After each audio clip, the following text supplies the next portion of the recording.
আসসালামু আলাইকুম ওরহমতুল্লাহি ওবরাকাতু। আলহামদুলিল্লাহ ওয়াকাফা ওয়াসালামুন আলা ইবাদিহিল্লাযিনা ইসতাফা, আম্মা বাদ। সম্মানিত দর্শক শ্রোতা, আমরা সকলেই রমাদান মাসে রমাদান কাটাচ্ছি।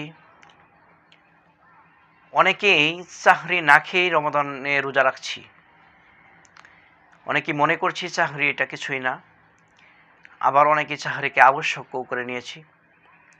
আসলে আমরা জানবো আজকে সাহরি কী। সম্মানিত দর্শক শ্রোতা, সাহরি আসলে একটি সুন্নত।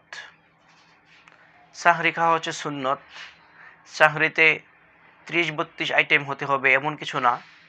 রাসূল করিম সাল্লাল্লাহু আলাইহি সাল্লাম বলেছেন, হযরত আনাস রাদিয়াল্লাহু তাআলা থেকে হাদিসটি বর্ণিত, রাসূল সাল্লাল্লাহু আলাইহি সাল্লাম বলেছেন যে তোমরা সাহরি খাও, যদিও সেই সাহরিটা ১ গ্লাস পানি হয় অথবা ২টি খেজুর দ্বারাও হয়, তারপর তোমরা সাহরি খাও।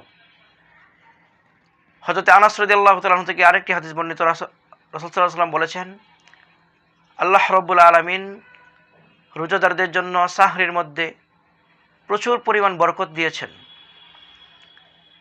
এজন্য আমরা সাহরি খাবো, সাহরি না খেয়ে রোজা রাখবো না। অনেকে এরকম আছেন যারা ১২টার দিকে খেয়ে শুয়ে পড়েন, তারপর আজ সাহরি খান না।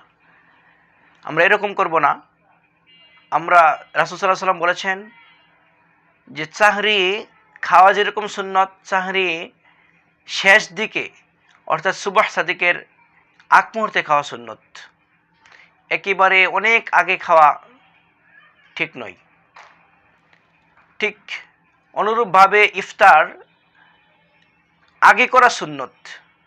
রাসূল করিম সাল্লাল্লাহু আলাইহি সাল্লাম বলেছেন, যখন সূর্য অস্ত হবে তোমরা আগে আগে ইফতার করে ফেলবে। আরেকটি হাদিসে রাসূল করিম সাল্লাল্লাহু আলাইহি সাল্লাম বলেছেন, আমার উম্মত ততদিন পর্যন্ত কল্যাণের মধ্যে থাকবে যতদিন পর্যন্ত আমার উম্মত আগে আগে ইফতার করবে। আমরা অনেকে ইফতারের ব্যাপারে এরকম হয় যে ইফতারের সময় হয়ে গেছে, আজানের অপেক্ষায় বসে থাকি। আজানের অপেক্ষায় আমরা বসে থাকবো না। যখনই ইফতারের সময় হয়ে যাবে তখনই আমরা সাথে সাথে ইফতার করে নিব।